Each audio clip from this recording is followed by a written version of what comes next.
It's time to step behind the scenes and take a closer look at the Owen Sound Attack. This is Bear Tracker Weekly. Here's your host, JC Coots. Well, hello and welcome to episode 13 of the Bear Tracker Weekly podcast. Thank you so much for joining us. My name is JC. It was a rough week, or at least it ended rough for the Owen Sound Attack. After the highs of their second straight win at home and Matthew Kaprowski's third straight win as a starting goaltender, the Attack headed down to Sarnia on Friday, dropped a 5-2 decision to the Sarnia Sting. Then it was off to Flint, also a team in the Western Conference basement, and the debut of Trenten Bennett, the 6'7" Attack goaltender, and what a debut it was. It wasn't until the third period, in a 48-second span that was started by a power play goal, that Flint put 3 past Bennett to make it 4-0. That would end up being the final score, but 40 saves on the night for a kid that just earlier in the week had been called up from the Kempville 73s and signed an OHL deal with the Owen Sound Attack. In place, of course, of Carter George, who got some good news this past week. On Friday, it was officially announced that Carter George is a member of Team Canada for the upcoming World Junior Hockey Championships. Play will begin, of course, on Boxing Day. We don't know exactly what games Carter is going to play in. It's really anybody's game at this point, but also very interesting to see Jack Ivankovic, a 17-year-old netminder who's draft eligible this year, make that Team Canada roster over a 19-year-old goaltender. Should be exciting to see that tournament get underway in Ottawa with 14 OHL players on the roster. As for this week on the podcast, we're going to be joined by 2 broadcasters. Larry Mellott of the Guelph Storm. He was at the Bayshore this past Wednesday night when the Attack won a 6-4 shootout with the Storm. Also, we'll chat with Terry Doyle. He is the host and play-by-play announcer for Sarnia Sting television broadcasts on YourTV Sarnia. Had a chance to chat with Terry about his long career in the OHL. Both of our broadcasters have had quite long careers in the league. We'll be joined by a player this week, newcomer Masen Wray, and his dad, head coach Scott Wray. We'll chat with both of the Wray boys, plus with Dale DeGray about some of the moves that he's made in the past week or so to help the Attack, as they have still a shortened bench with Carter George being off at the World Juniors and dealing with some injuries. It was another busy week, so let's get into it. Here we go with episode 13. Larry Mellott is possibly one of the longest-serving announcers in the OHL. He does radio play-by-play for the Guelph Storm on 1460 CJOY, and he's got an amazing encyclopedia-like knowledge of the Ontario Hockey League and just hockey in general. I got a few minutes to chat with Larry before he wanted to go say hi to Fred Wallace before the Attack's 6-4 win over the Storm last Wednesday night at the Bayshore. Same first question everybody gets on the podcast. Where did you grow up? What first made you fall in love with hockey? Well, I was born at Barrie because my father was stationed in the military base in Borden, but I really grew up in London, and I hate to admit that because, like people from 19 other OHL cities, maybe the London Knights are not my favorite team in the whole wide world. When I fell in love with hockey, the first time probably I turned on the television or had it turned on for me, and Hockey Night in Canada came on, and that was back in the days when you only had 3 or 4 channels to choose from. And I remember the first game I saw was a Montreal Canadiens fan, and I really liked the looks of Rocket Richard. But the next game they played the Detroit Red Wings in number 9, and the Red Wings really caught my attention, and I had the honor on a couple of occasions to do lengthy interviews with Gordie Howe, so I guess I can blame Gordie Howe for it. I'm going to ask you, how long have you been with the Guelph Storm? How long has junior hockey been a part of your life? Well, there are 2 different steps in there. 1975 was the first year I did play-by-play. Don't do the math. It was a long time ago, and I was fortunate in Guelph to work with a guy named Norm Jerry, who was the news and sports director of the radio station, and the longtime play-by-play voice of not only junior hockey, but for a couple of years, the TV play-by-play voice of the New York Rangers. So getting to work with him really helped big time. And from there, well, they won a Centennial Cup in 1978, and I remember players off that team that are still in the National Hockey League. George McPhee running the show in Vegas, and Brian McClellan in Washington. The goaltender Brian Hayward still does color commentary for the Anaheim broadcast, so some great players off that team. And then for the Storm, what has it been now, about 31 years or so? Wow. You've mentioned some pretty big names in there that you've had affiliations with, that you've seen actually get to play from their junior level and on up. Do you have any long-lasting relationships with players that you're good buddies with, that you just every now and then you can pick up the phone and be like, hey, how are things going? Well, I give George and Brian a call every now and then. Paul Dvorsky played defense on that team before he became a referee, and his father, Bill, actually started the Guelph Referees Association, I want to say maybe 65 years ago, for the sole purpose of really effectively training officials. And if you look at the NHL list over the years, a lot of officials have come from Guelph and area. The likes of Bill McCurry, Andy Van Helmen, Will Norris, Ray Scapinello, Ron Asseltine, Terry Gregson, and the two Dvorsky brothers. The list goes on and on. So that started in Guelph, and it's just been a lot of fun to cover hockey there. And as for keeping in touch with people, every now and then I pick up the phone and do lengthy interviews, something like this. One fun one I did towards the end of last year was with Jeff Jackson. And Jeff coached the Storm. He also coached the U.S. developmental program. It was an interesting story. His parents were Canadian, but he was born in the States and grew up playing hockey, university hockey, at the University of Michigan State for him. And he lost vision in one eye as a result of a hockey accident, so he got into coaching. Coached a NCAA championship team at Lake Superior State. Coached the Storm, was with the New York Islanders for 3 years. And the funny thing was, I knew he wanted that opportunity, but he left to take the job at Notre Dame 20 years ago. And I called him, and we did an interview, and I said, well, why did you take that? You made it to the NHL. And he said, well, this is my retirement job. And 20 years later, this is his final year at the University of Notre Dame.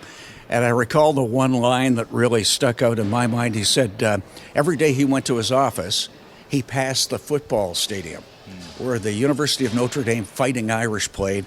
And he said if you didn't get inspiration from what you knew had happened there over the years, then you weren't a sports fan at all. There's a saying that goes around that the great thing about junior hockey is it kind of keeps you young, because it's always players around the same age and it goes through a cycle. And I started when I was in my early 20s, when I was just a few years older than players. Now I still feel like I'm in my early 20s. Is it true for someone like you that's been around the game for so long that you still kind of feel young because you get that energy from young teams? Well, yes and no. I certainly do once I start to broadcast a game and get wound up in it. But I'll find myself, especially at the start of every year, looking at the faces and saying they're getting younger. And then I stop and think, hold on, they're the same age in this league they've always been. You're getting older. I'm going to ask you about this year's version of the Guelph Storm right now. I've got to, unfortunately. Right now, obviously, it's going to be a tough one heading into the game tonight against Owen Sound. Missing a few big faces. Jake Carabella is injured. You've got a couple of guys, Jet Luchenko and Cam Allen, off at World Junior Camps. But, I mean, you've had some really amazing rookie performances already this season. So what gives you hope about this team? Well, you said it, the young players, and boy, the NCAA, that decision has brought a whole bunch of new talent into the league, and you'll see it with the Guelph Storm and number 33, Lev Katzen, who was drafted by the Storm in 2023 in the fifth round. He was projected to be a first rounder, but the parents, the young man himself, they told everybody he's going NCAA. So he got drafted by the Storm as a long shot. He's played the last year and a half for Green Bay in the USHL.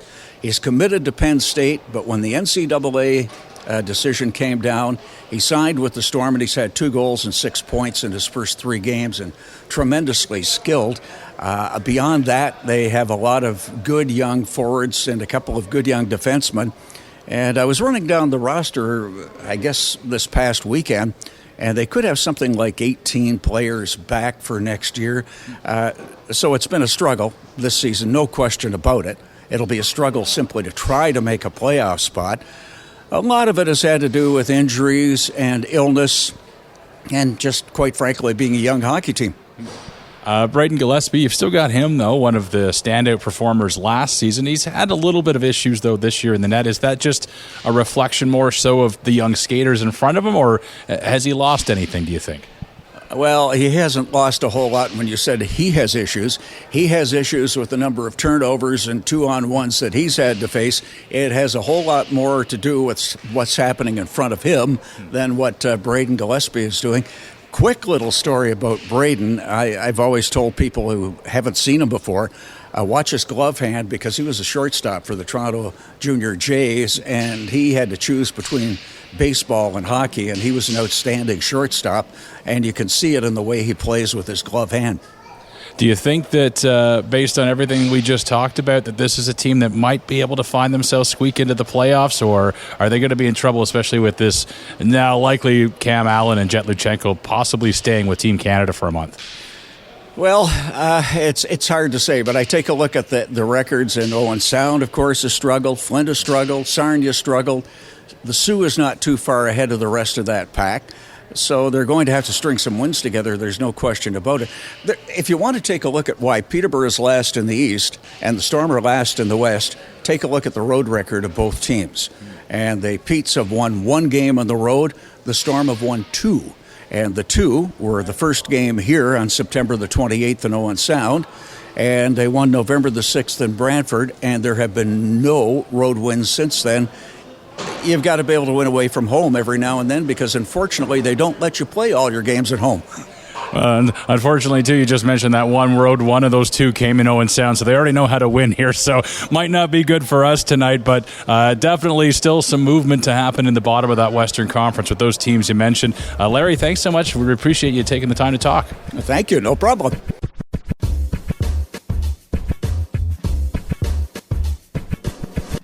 It's been a few weeks since we last checked in with Attack General Manager Dale DeGray, but after a week where he made a couple of big, literally big acquisitions to help out the team, we thought it was a good idea to get an update from Dale and also ask that pressing question about the OA situation.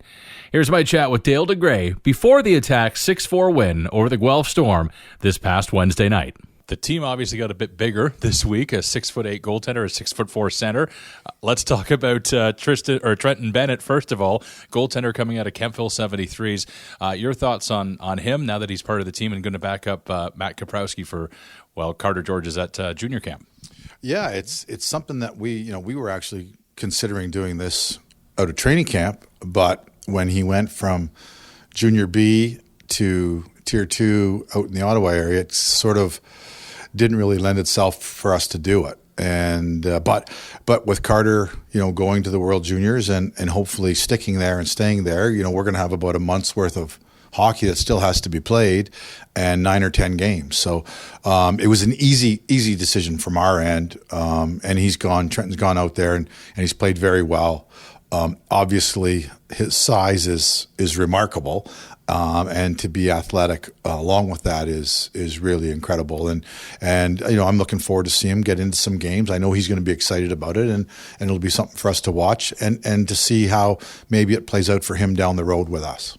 The other guy that was acquired this week, too, was Masen Wray, 6'4" center, so it gets bigger down the middle as well for the team. Your thoughts on Masen joining the team from the Niagara Ice Dogs? Yeah, and I think that's important. You bring up his size because our size down the middle is not massive, and but you know what? If you look at Masen as a player and don't look at the back of the jersey and the name, he plays the way we want to play. So everything indicated for us to try to acquire him, but I was reluctant to just because of the name on the back of the jersey, and I finally said to myself, why should that hold anybody back? I've heard he's a great kid. He's a great player.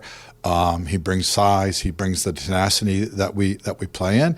And then I reached out to James Richmond in Mississauga or Brampton and spoke to him because his son plays on the team. And I spoke to him for about a half an hour about it. And there'll be some parameters in place just because of the son and the dad, but I'm sure it'll all work itself out, and we look forward to seeing him and having him be a part of it.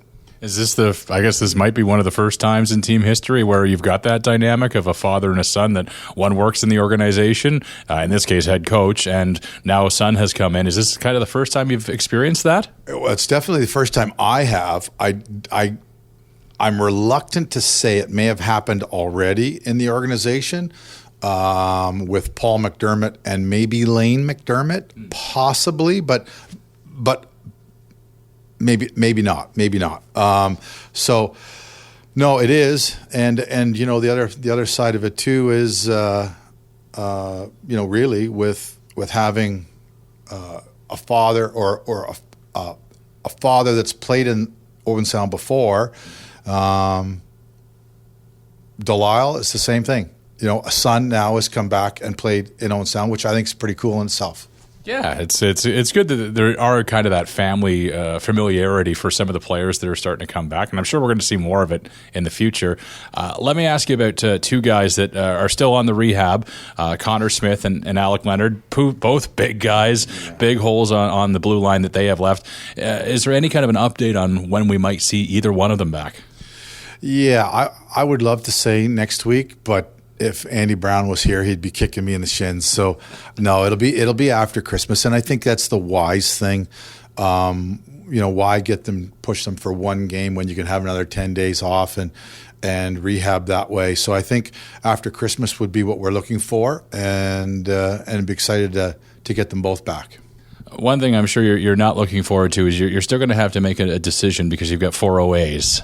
So how much are you dreading that decision over the holidays?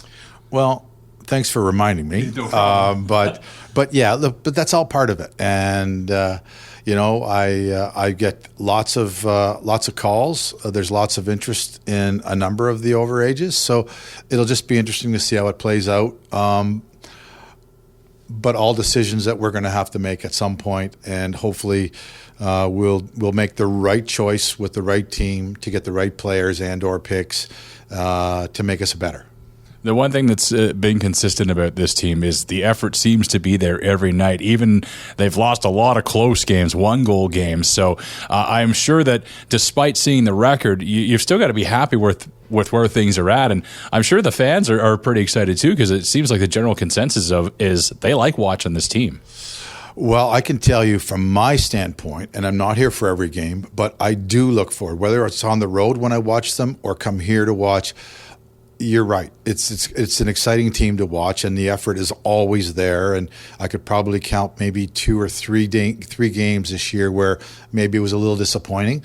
But it's a young group. They're energetic, and I look at the progress, and my job is not the day-to-day. That's the coaches. I want to see and project where they're going to be, in a month, in a year from now, and I'm pretty excited about that. One other question for you. You're now on your 3rd straight goaltender who's had some time in the GOJHL. It seems like you guys have really found a place for them to develop well. Carter George spent some time in St. Mary's, as did Matt Kaprowski, and then Stratford Warriors for Trenten Bennett. So it seems like there's maybe a little bit of a hotbed down there for the Scouts. Well, I'll tell you what. It's my favorite loop for kids to develop. There's no question. And the more kids that we could put at that level, and the earlier they can get there, I think the better it is. So I'll give them a plug for that, because I really do think it's a fantastic, learning ground for all 16, 17-year-olds. So I'm not shocked, and especially with goaltending, where you need a little bit of time, play against some older guys, take a little bit harder shots than say minor midget, major midget. I think it's a great landing spot. Taking this goaltender, signing him out of the CCHL now, we're starting to see a lot of major junior teams kind of look towards the CCHL, towards Tier 2 in general, because of the new agreement. Is this something that is kind of an untapped resource? Do you have your eye on CCHL rosters and other Tier 2 rosters to think, ooh, there's a guy that, based on those stats, might be able to help us? Well, the big thing is if they're your property, then you have interest. If they're not, it's still tough. The free agents, but you certainly make the phone calls. I've made some phone calls. Some other kids have signed elsewhere. And that's fine. That's just the way that it goes, right? But no, and especially, you bring up the goaltenders, but the goalies generally have to play a little bit more. And then it's at what level get better shots. So in our case, that's why we went down this road, obviously. But as far as other players go, whether they're there in the BCHL, I think everybody running to the door, is over now. I think we'll see how it'll calm down before anybody really gets signed. At this point, I think those are already completed.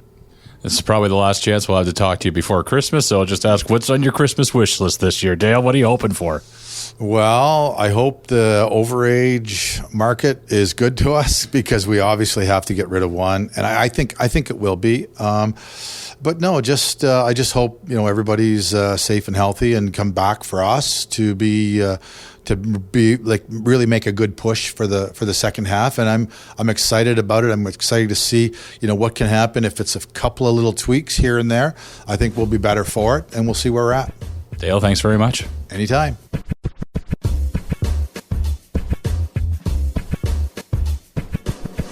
Last Monday, the Attack made a deal with the Niagara Ice Dogs, acquiring 6'4" center Masen Wray, who, yes, is the son of head coach Scott Wray, in exchange for Owen Sound's 7th-round pick in 2026. Wray was originally a second-round pick, 49th overall of the Hamilton Bulldogs. He eventually found his way to Niagara, where he's had 10 points in 26 games with the team. We were all quite surprised to learn that Masen has never been coached by his dad before, at any level of hockey, even when he was just a young pup. But here he is now in the Ontario Hockey League with Dad calling the shots at the other end of the bench. I had a chance to ask Masen about that and about being a member of the Attack following the Attack's 6-4 win over the Guelph Storm on Wednesday night. Masen, I'll ask you the same first question everybody gets. Where did you grow up and what first made you fall in love with hockey? I grew up in South Dakota. I watched my dad play hockey growing up, and he was playing pro hockey, and that's what made me fall in love with the game. Nice. And now you're being coached by your dad. This is the first time ever, not even in junior, not even in Pee Wee, any other level. This is the first time the Wray guys are together on the same team. Tell me what that is like. Is it an odd feeling to know that your dad's down at the end of the bench? No, it's more of a special feeling. Never had him as a coach, like you said, but no. Not everyone gets to do it, and I'm glad I get to cherish this moment, but at the end of the day, he's just my coach, so yeah. Well, then I'm going to ask you about impressions of your coach. Obviously, here he seems to demand a certain work ethic from the players. Fans have been loving what they've been seeing from the players this year and the effort. You got to be a part of it tonight for the first time. What's your initial thoughts on being a member of the Owen Sound Attack? Yeah, it's amazing. All the guys are good, warm and welcoming. But no, we're a hard-working team, and it's going to be hard to play against us for sure. Here at home tonight, the Attack hang on for a 6-4 win over the Guelph Storm, who kept coming in waves, kind of like the Attack do in most games. Was it a bit frustrating out there, or was it more penalty trouble that kind of led to that score being as close as it was? It's more penalty trouble. They're a good power play team, but other than that, I think they're not so good other than that. So, no, if we didn't take as many penalties, it would have been a different outcome for sure. But, no, we came away with the win, but no, it's good. You come over from the Niagara Ice Dogs, a team that was a rebuilding team last year. They're starting to kind of see success this season. Now you come back to another rebuilding team. What's kind of the things that you've learned already in Niagara that's maybe going to help you here a little bit in Owen Sound? Yeah, with the younger group, you just got to be patient. Wins will come for sure. But no, I'm glad I get to do it with this group of guys. We have a great group of guys, and I'm looking forward to the rebuild for sure. 2 wins now for the Attack, but both here at home. You're heading out on the road now. 2 teams that aren't very far apart in the standings, Sarnia and Flint. What's your thoughts on the upcoming road trip? Just got to play the way we did tonight, and good things will go our way. We're hard on the forecheck and score and touch, so yeah, just got to keep doing that, and we're going to be just fine. All right, Masen, best of luck on the road trip, and congratulations, and welcome to Owen Sound. Thank you so much.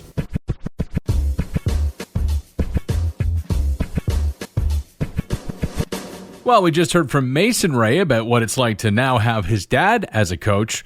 what is it like to be able to coach your son for the first time? I had the chance to chat with Scott Wray after the game on Wednesday night, and yes, this interview is a little dated with some of the questions that came post-game, but I always enjoy getting an insight into Scott Wray and what he's thinking behind the bench with some of the decisions he makes. So we'll play the full interview from Wednesday night as it was. We talk a little bit about the new goaltender acquisition, and I'll ask whether there was a coach moment or a dad moment for Scott when he saw Masen get hurt late in the game on Wednesday night.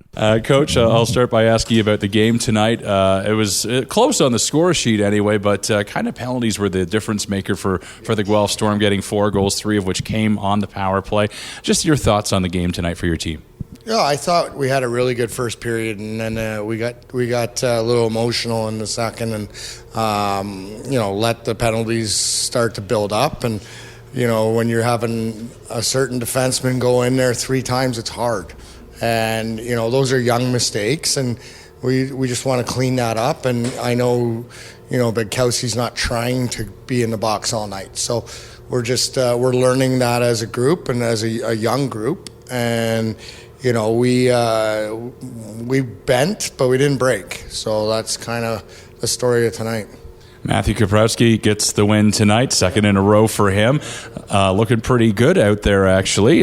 Your thoughts on his game tonight? Has he shown a little bit of strength or a little bit of improvement from Saturday night to tonight? Yeah, I think he's starting to really understand the league, and big guy, very athletic, a hungry goaltender, I would say. And it's nice to be able to go to him and him get the wins like this when Georgie's away at World Juniors. I think the Attack's overall size probably ticked up a little bit this week with the 2 acquisitions. We'll start with Trenten Bennett and him coming in to back up Matthew.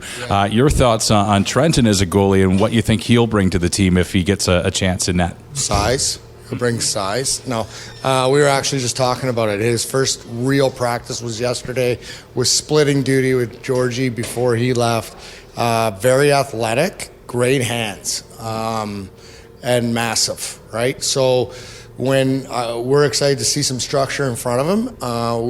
We were practicing yesterday and getting him moved side to side. The guys were having a real hard time scoring because there's not much room there.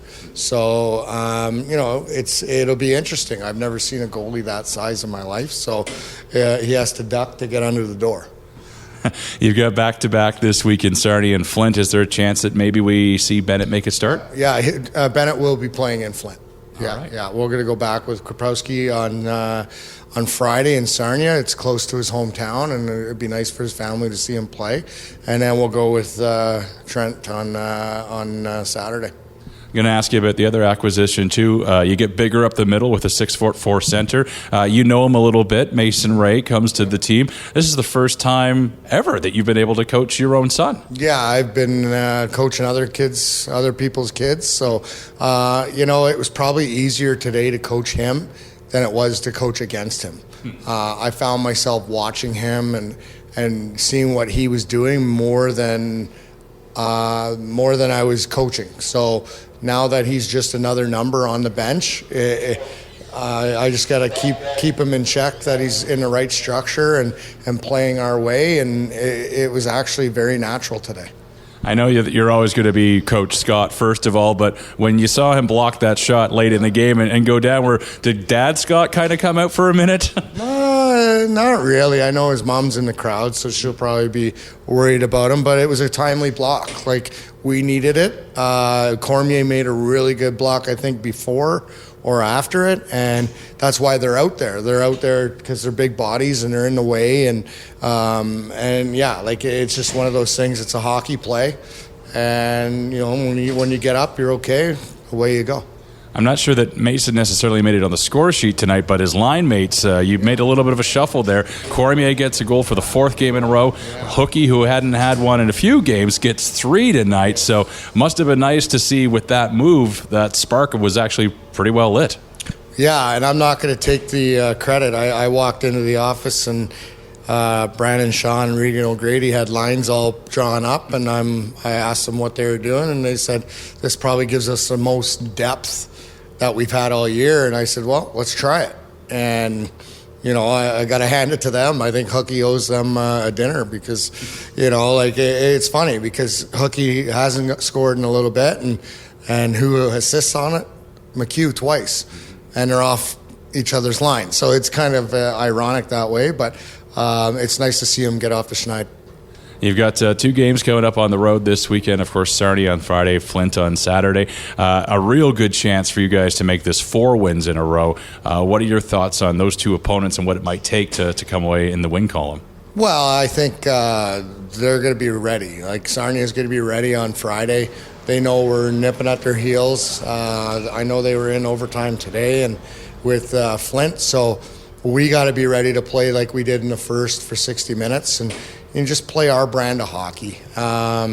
It'll be nice to come back to the Bayshore with a playoff position, but we're not going to disrespect our opponent in any way. We're going there and we got to play, and they're going to be ready to go. All right. Well, big win tonight. Congratulations and best of luck on the road trip this weekend. All right. Thank you.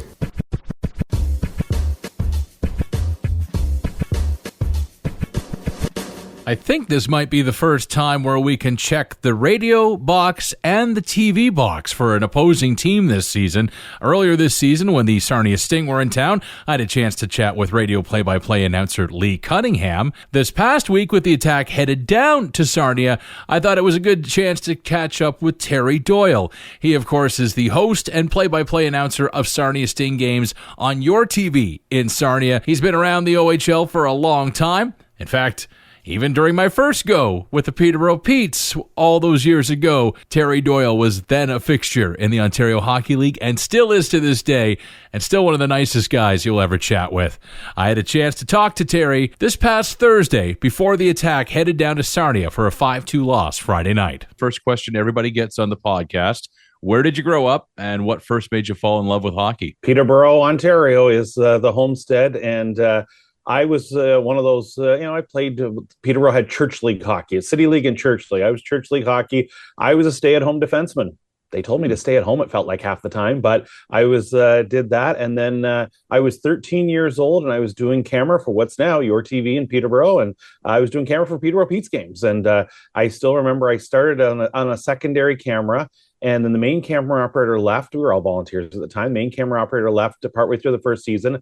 The second camera, he was too tall to go on the platform. And then so therefore, I was the main camera guy as I was still 13 years old. I can remember hearing in the headset, I don't know if they meant to have the headset open. They said, "I can't believe we have a sold out crowd, Eric Lindros in town, and a 13-year-old running main camera." And it was a blast ever since. Wow, that's incredible. So you came in through the volunteer door, which was the same way I got involved, which then it led into a broadcasting career for me. I'm guessing that's the same for you. Did you end up going to broadcasting school because you'd started volunteering and thought, well, this is kind of cool. I think this is what I want to do. I took the other route, you might say, so there I was, 13. I was volunteering and I kept volunteering. And then in high school, I was deciding to do a co-op. And it was actually one of the producers at what's now YourTV said, "Why do your co-op with us? You know what we do here. Why don't you go to the other TV station in Peterborough," which was Chex Television. It was a CBC affiliate at the time. I said, "Okay, why don't I do that?" Got in there. They liked that I had experience volunteering because they were treating the spring co-op as training for summer replacement to fill in for people on vacation.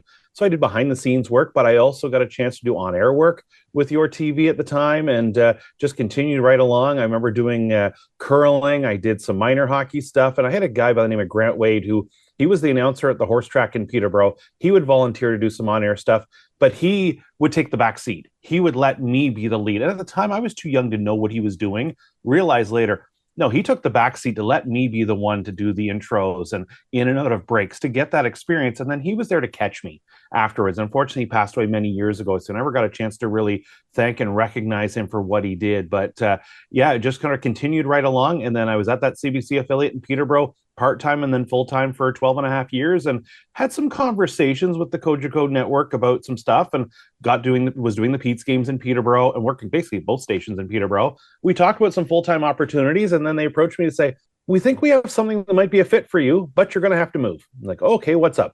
So we have a job in Sarnia, manage the station in Sarnia, but you'd also do the broadcast there. There's no conflict. There's nobody else. You're not taking somebody else's spot. And so we had that chat, and that was August of 2007. I started in Sarnia. So time flies. Here we are in late 2024. But the person who was producing the games in Peterborough when I started in 1990 was the person who hired me for the job in Sarnia in 2007. And he's still one of my big bosses here of the YourTV now.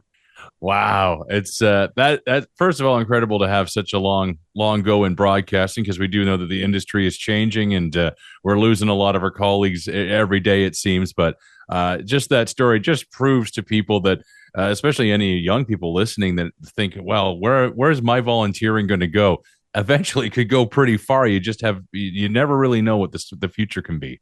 I say get your foot in the door, and then, you know what, pry the door open further, and you get that little nudge, pop your foot in there, and then be a sponge. I think, unfortunately, JC, we've seen people that get in and then unfortunately kind of know it all a little bit. And the other way, be a sponge. You're surrounded with people who have experience, learn from them. And I know even at the Checks TV in Peterborough, I did that, where I do behind the scenes work, but then I kind of hung around the newsroom and learned how to use the newsroom software and learned how to produce sports, and helped out a guy who they had him filling in for sports. He didn't know sports at all. He was an old news guy, but he filled in for sports. So I helped him. I knew the bit of the sports side. He knew how to produce it. We put it together, and I learned that way. And just, you get an opportunity, get some reps in. And I tell people now, get some reps in, get the chance to try it out. And then, when the door opens a little bit, take that opportunity and then try to pry it open a little further.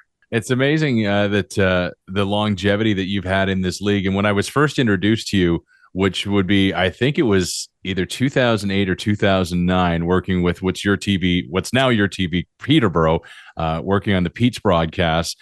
Ben Lyman introduced me to you and said, Terry's a guy to listen to. He's like an encyclopedia of the OHL. You can ask him who this guy's billet parents were, and he can probably answer that in a heartbeat. And also, too, shout out to you. I have a picture of the two of us from like Hockey Day in Peterborough in 2009.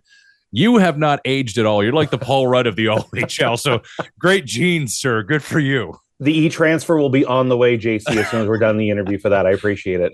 But yeah, tell me about the transition to Sarnia and what it's been like. Was it tough to, having grown up in Peterborough, you would have likely been a Pete's fan, to have to change allegiances now that you've moved on to a different OHL market? Well, here's the one thing, though, that the one part of maybe along the journey I missed was in 98, there was Checks Peterborough, but they had a Checks Oshawa. So I went down to Checks Oshawa for 3.5 years and did sports there and kind of built up. We were doing a 10-minute window that Oshawa viewers saw of the Peterborough newscast.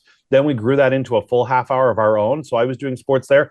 So I was on the beat of the Oshawa Generals as a guy from Peterborough. So you know where that goes, because you know people and you're friends with people on both sides of the rivalry. So I think between that and covering league, I've kind of, the fan of the OHL is there, where the fan of a specific team starts to come out a little bit.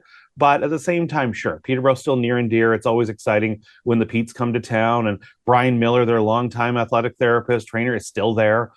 You run into those kind of people. When Jody Hull was coaching the Petes and he'd come to Sarnia, you have those conversations. I always loved when I was back in Peterborough a couple of weeks ago, and actually time flies, it was a few weeks ago now, but either way, just wandering around for an afternoon and see who I might run into, and you get into those situations. But yeah, when you get into the sports broadcasting side of things, sometimes you have to check the fandom at the door a little bit and look at the big picture. And that's why I always say now, no matter what team I'm covering, win or lose, I want an exciting game, a game that hopefully is decided later on, get to see some great players.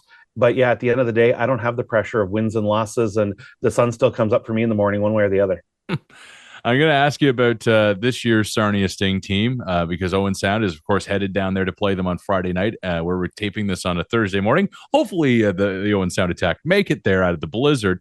But this year's Sarnia, they've had some troubles along the way. A young team, no question about that.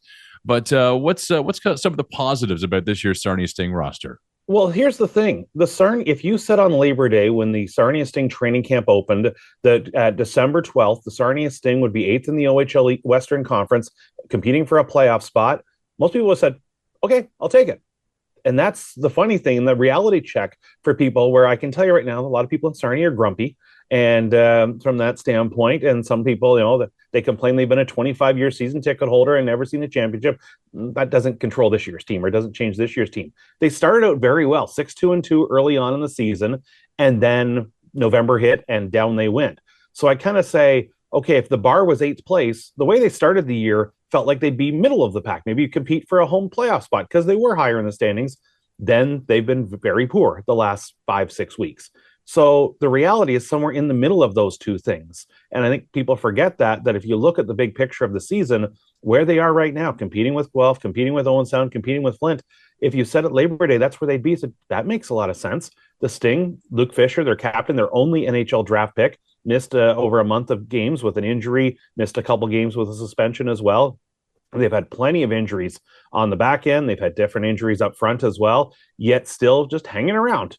And sure, maybe a couple other teams in the Western Conference having, some young groups and not putting up the wins they'd like has helped them a little bit in the big picture. But at the end of the day, they are where we expected them to be. What was Dennis Green? We are who they thought they were, or something like that. The old football quote. Mm-hmm. Seems to be where the Sarnia Sting are right now. But yet people are sort of looking at, what have you done for me lately? They just let Michael Haley, the former Sting, who was an assistant coach, they let him go this week, just wanting to make a change. Seeing maybe some struggles of development in some of the younger players, especially on the back end. So wanting to make a change from the coaching standpoint, at least, one member of the coaching staff. So the big thing with Sarnia right now, Alessandro Diorio, who's been out now for a week and a half with an injury, Beckham Edwards, 2 16-year-olds, 2 picks from the OHL priority selection last spring, Diorio a first-round pick, Edwards a third-rounder. He was looking to go to the States. Never mind what's the new rules with the NCAA, but he was looking at the States.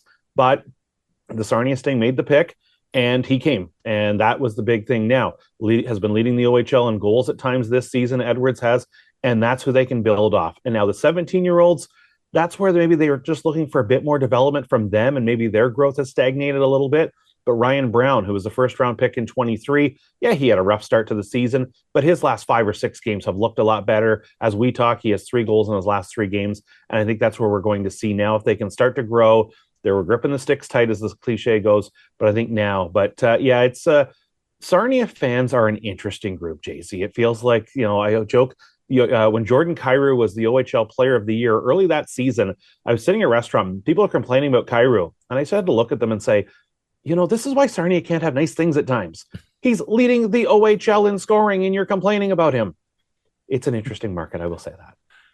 Speaking of the fans' voices, I know that some of them have recently been calling for Alan Letang to be the next on the chopping block. You mentioned Michael Healy was fired this week, so there was already someone that had to answer. I guess if you have to answer for the record where they are right now, do you think that Alan's job is safe now that they've already made a change on the bench, or having seen Oshawa make a change already this week, is it just another coaching domino that you think is going to fall?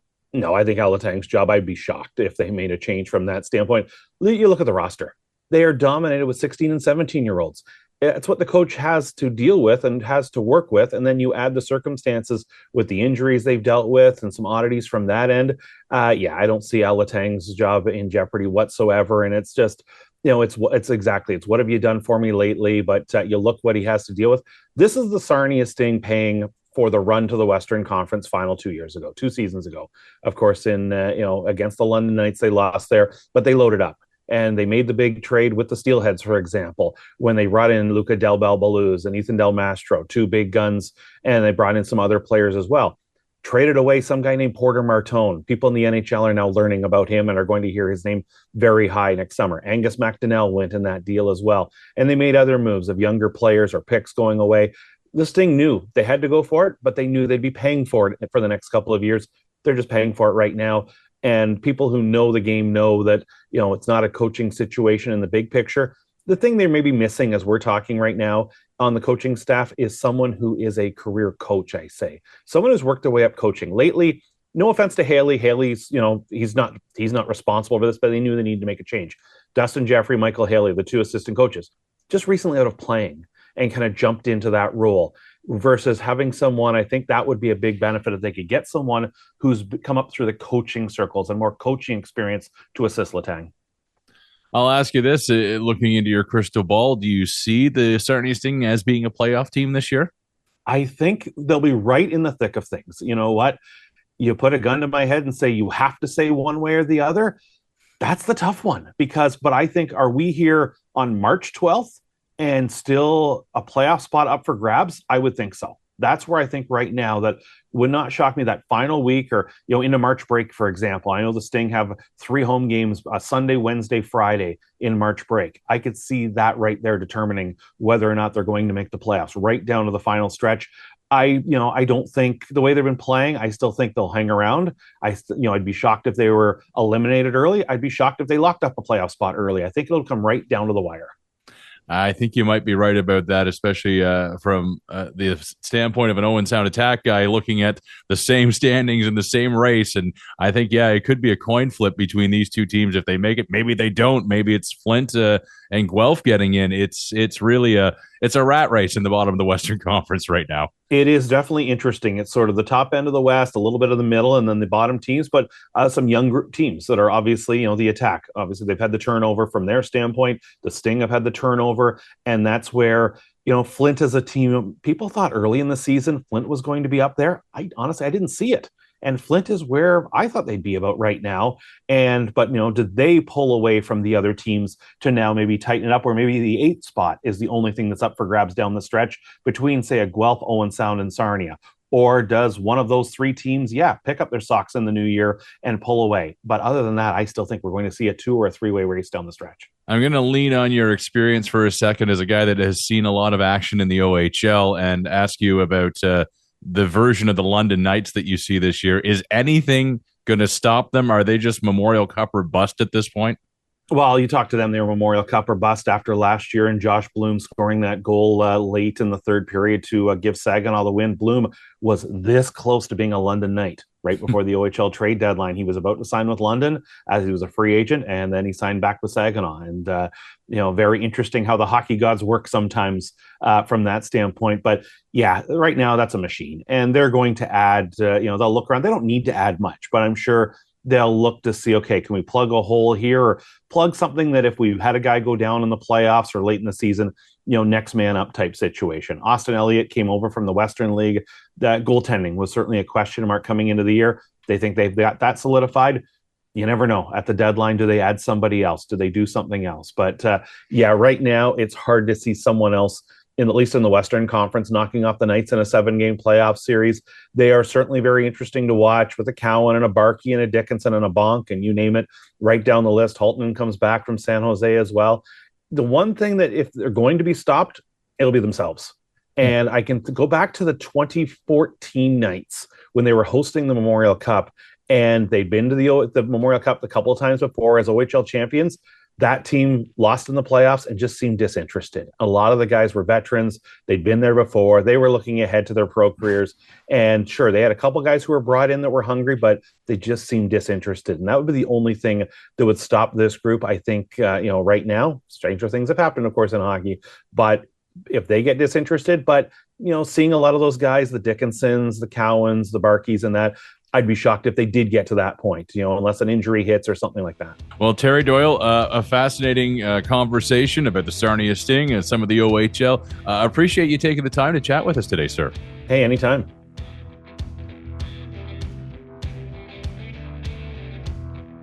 Well, there you have it. Another full episode of the Bear Tracker Weekly Podcast. Again, a big thank you to our guest this week, Larry Mellott, radio announcer for the Guelph Storm. Masen Wray, the newest acquisition, along with Trenten Bennett for the Owen Sound Attack. His dad, Scott Wray, the head coach. Also, Dale DeGray, Attack General Manager. And Terry Doyle from YourTV Sarnia. Thank you so much to all of you for taking the time to chat with me on this week's podcast. And thank you to you for taking the time to listen to this podcast. And now, as we get set for the holiday break, it means the Attack have just one final game, and it's a home game coming up Wednesday night at the Bayshore when the Barrie Colts are in town. You can get your tickets at attackhockey.com. You can also get your tickets for the Attack when they return from the holiday break. Once again, back at home. In fact, there'll be a couple of games back at home. Saturday, December 28th against the Brantford Bulldogs, and Monday, December 30th against the Guelph Storm. Again, tickets are available online at attackhockey.com. You can also get some Christmas shopping done, too, for any Attack fans on your list that you've got some last-minute shopping to get done. I know I've got a few presents to buy still, and that is a great place to get all the shopping done. Thank you again so much for tuning in. It's a quick turnaround. We'll be back at the Bay Shore Wednesday night. We will see you at the rink. Cheers. The Bear Tracker podcast is produced in association with Blackburn Media from the CKNX studios in Wingham, Ontario. Remember to like, follow, and subscribe at Bear Tracker Pod on social media and wherever you get your podcasts.